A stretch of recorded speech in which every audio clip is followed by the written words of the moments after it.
പറ്റുന്നതല്ല. വ്യക്തിയുടെ സ്വബോധത്തെ ഏറ്റെടുക്കുമ്പോൾ യുദ്ധം ഉണ്ടാകാതെയാവും.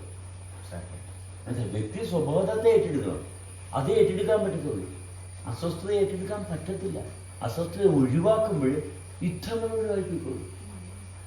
അവിടെയാണ് ശരിയായിട്ടുള്ള കുടുംബം.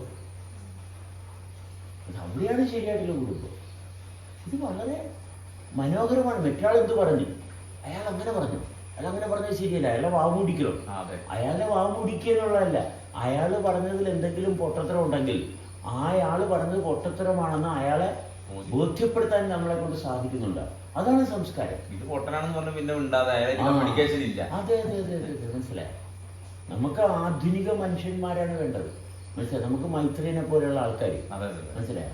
അതായത് സിമ്പിളായിട്ട് നിങ്ങൾക്കൊരു കുന്തോ അറിയില്ല എന്ന് പറയുമ്പോൾ അത് നിനക്ക് വിലയില്ലാത്തതുകൊണ്ട് തോന്നുന്നതാണെന്ന് മാത്രമേ പറയുന്നുള്ളൂ. അതെ, കാരണം അവിടെ മൈത്രിയം പറയുന്ന ഒരു കാര്യമുണ്ട്. നിങ്ങൾ ഒരു തീരുമാനം എടുത്തു വെച്ചിരിക്കുകയാണ്, എന്നിട്ട് സംസാരിക്കുന്നതിൽ യാതൊരു പ്രസക്തിയില്ല. നിങ്ങളുടെ തീരുമാനത്തിലല്ല, നമ്മൾ രണ്ടുപേരും കൂടി സംസാരിക്കുമ്പോൾ ഉണർന്നു വരുന്നത്. ആ വാക്കുകളൊക്കെ നമ്മൾ അണ്ടർലൈൻ ചെയ്യേണ്ട വാക്കുകളാണ്. മനസ്സിലായ?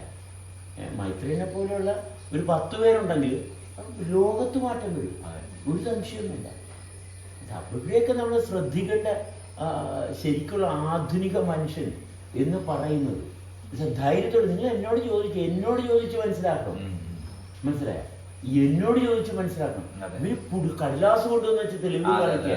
അത് മനുഷ്യർ തമ്മിൽ പരസ്പരം ആ പുള്ളിക്കാരൻ പറയുന്നതിന്റെ ഏറ്റവും കാരണമായിട്ടുള്ള ഭാവം എന്നോട് ചോദിച്ച് മനസ്സിലാക്കണം. എന്നുവെച്ചാൽ ഞാൻ പറഞ്ഞ് മനസ്സിലാക്കാം, എന്നിട്ട് അവർക്കാർക്കും അത് അറിയണമെന്നുള്ള താല്പര്യം